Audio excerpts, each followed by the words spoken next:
All right, I have 15 3/4-inch pieces of standard pine construction board, spaced approximately 1 inch apart from each other, give or take a little bit of slop there. I constructed this over a 2-hour period. Forgot they turned the air off in the shop, so I had to pilot drill and screw every one of these that you see here.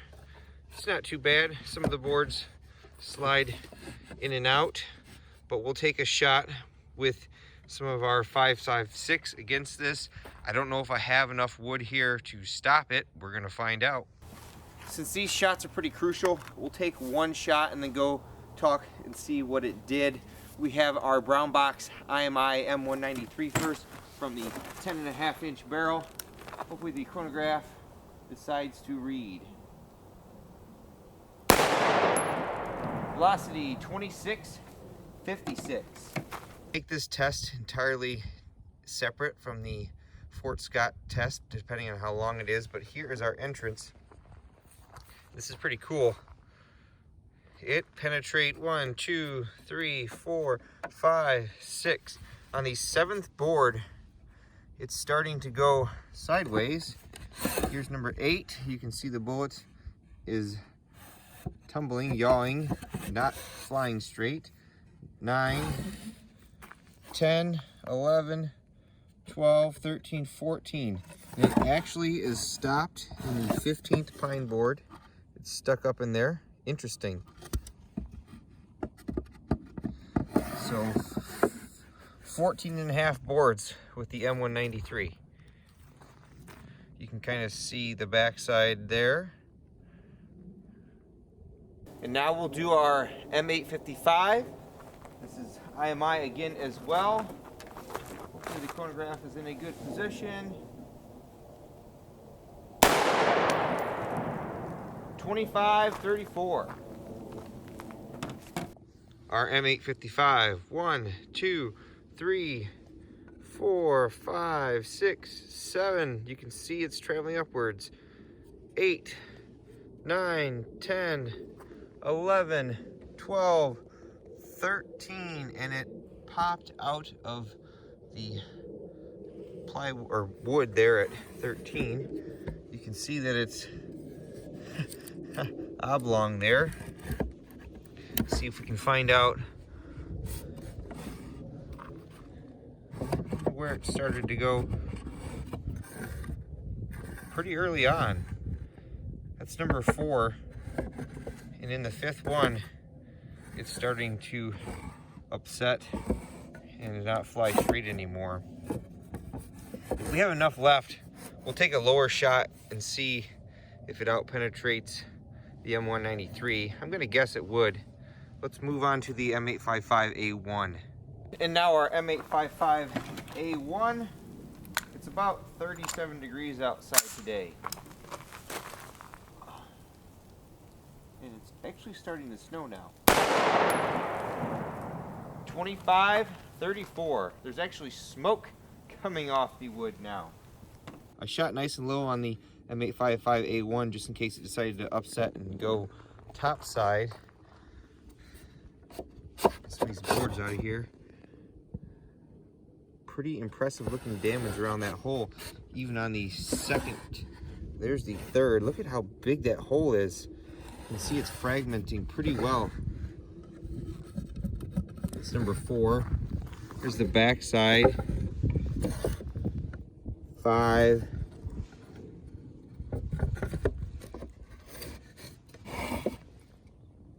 6. Oh, geez. 7, we have 2 separate wound tracks going on there. There's the back side, right there and there. 1, 2, 3, 4, 5, 6. Number 8, down there, and that one. We still have penetration out the back, right here and here. Number 9, almost to number 9. And there's where we stop. There is the copper slug, or there's where the copper slug of the M855A1 hits. There is the actual tip right there. And it actually did not make it into 10. So it made it, well, actually, sorry, I should correct myself. It made it through 9. There is the copper core there. Let's replace some of these boards and try the Fort Scott munitions. Now we'll see where the 16-inch can take us. Unfortunately, I've replaced as many boards as possible that I had brought with me, so hopefully we can discern a difference between everything. We'll do the M193 first.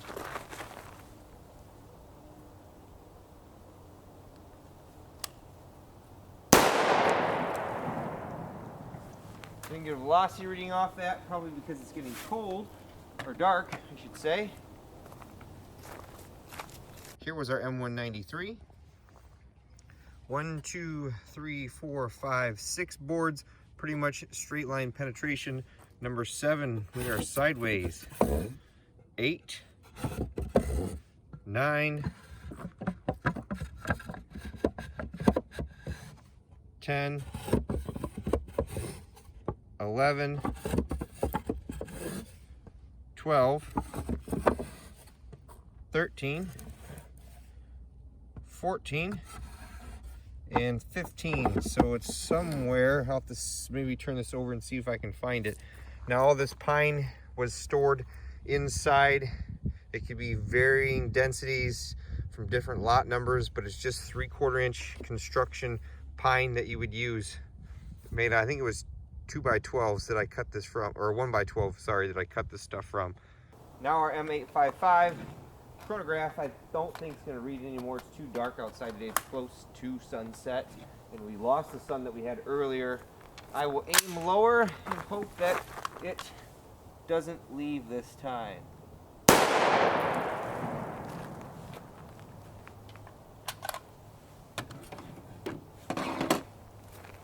Here was the M855. We're running out of room on this piece of wood here. Straight line performance through 1, 2, 3, 4, 5, 6, 7, 8. We get to number 9. We are sideways. 10, fully sideways. 11, throwing some fragments and things around. 12, interesting that we straightened out. 13, again, we're sideways. 14, sideways. Sorry about all the wiggling. 15, sideways again. And then we hit this piece of wood, so 16. We smashed into the back of our 2x2 here, and we actually have a recovered bullet right down there. 1 second. Here is the recovered M855 from the 16-inch. A little bendy, but still intact. And now back to the M855A1. Hopefully we have enough good parts of this wood to make this shot work. Next time, get lots more wood. And of course I put that shot right next to the M855 shot. Here was the M855A1. A little too close to that one, probably going to be hard to tell. But we are tearing up the pine boards pretty early on. Lots of tumbling going on there. Backside of that's getting torn up. Sorry about the geese. Here it is again. It's going to get interesting here in a second when you see the backside of some of these panels. Look at that, just tearing it all up. There's where we see 2 separate channels starting. That's the M855, so that's the A1 right there. Again, two separates, backside pretty torn up, and then there is part of the jacket.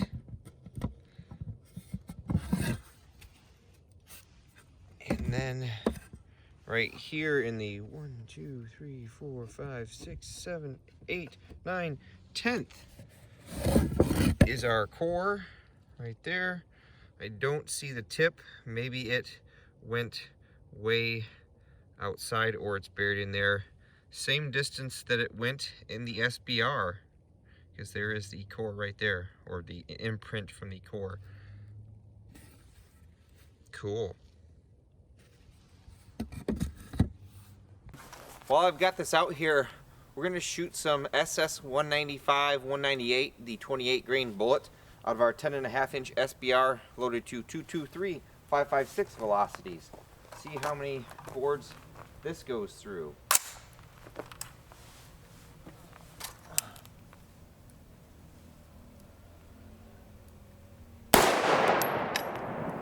Velocity 3058. Here's our shot right here. We are away from that knot. I'm gonna probably change this panel out so we don't try to keep shooting that knot. This is interesting though. So 1, 2, 3, 4, 5, 6, 7 is our recovered bullet. Very limited risk there. There it is. Pretty mangled, but definitely the most shallow penetrating of the 223 556 bullets that we've tested. Let's test SS 190 from the 556. Now we have SS 190 again loaded into a 556 loading. This has a steel tip and aluminum core.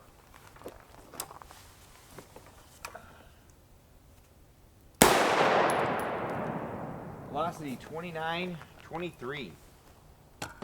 There's our shot right there.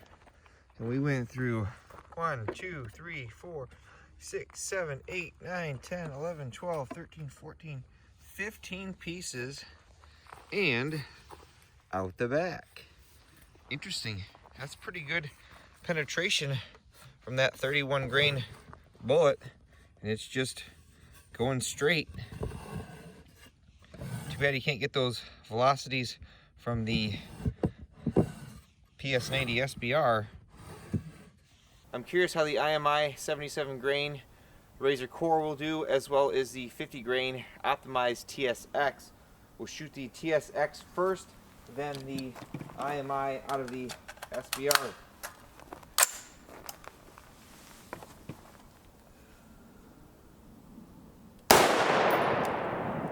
Velocity 2760, 2335. Our TSX was right here. We've got 1, 2, 3, 4, 5, 6, 7, 8, 9, 10, 11. And here is our recovered round. Kind of expanded a little bit. Pretty interesting. You can see it's kind of deforming a little bit. Not too bad.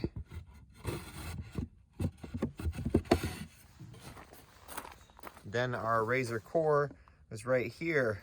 This one's a little interesting. 1, 2, 3, 4, 5, 6, 7, 8, 9. And then when we get to the 10th one, we see some disruption starting. Look at that. 11, 12, 13, 14, 15, 16, and I can't find the bullet. I'll have to look for it. These are very intriguing results. I don't know how repeatable they are, because again, this is just pine wood, 3/4 inches thick, and that could vary from lot to lot. Maybe drop a comment below if we should continue testing different 5.56 or pistol rounds against the, as it's called, the box of truth, or if there's not enough consistency enough with wood that it's just kind of a shits and giggles thing.